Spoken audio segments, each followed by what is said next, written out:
The Springfield Police Department is apologizing to residents in East Springfield and Chicopee tonight after video surfaced showing their officer shooting into a dump truck in a residential neighborhood. 22 News I-Team reporter Don Shipman spoke with police to get answers. Yeah, some neighbors said that they were so concerned that they called police thinking there was a shooting in their neighborhood. They contacted the 22 News I-Team to find out if those officers were breaking the law. And all of a sudden I heard the bam, bam, bam, bam, bam, bam. The peace of a quiet afternoon suddenly interrupted by the sound of gunfire. Neighbors captured the incident on video. Springfield police officers were firing their weapons into the sand in the rear of a dump truck parked at their public safety complex on East Street. People who live in this residential neighborhood on the Chicopee-Springfield line were caught off guard. Everybody was complaining because of no previous warning that they were going to do this in the first place. Second day when they're doing it, everybody started coming down the street from the neighborhood. Will you listen to me? Oh, I'll listen to you. Listen to me. We won't do it again. It's over. I just want to know, would I be going to jail and my LTC be taken away if I was in my backyard? An irrelevant question. Neighbors contacted the 22 News I-Team, and they wanted to know why officers were firing their weapons so close to homes, and they questioned whether it was legal.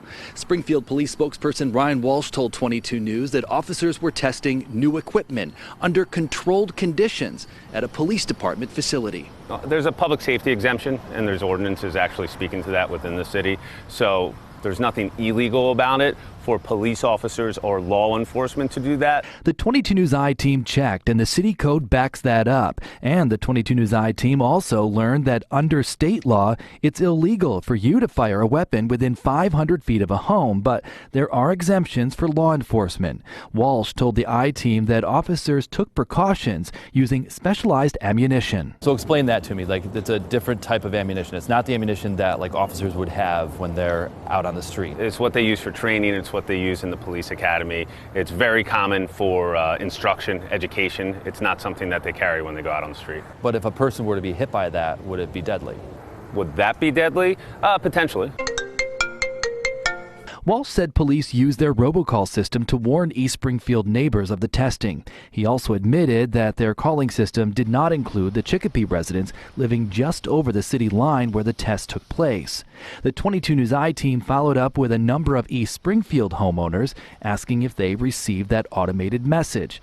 Only one said yes, but they received that call after the testing had already started.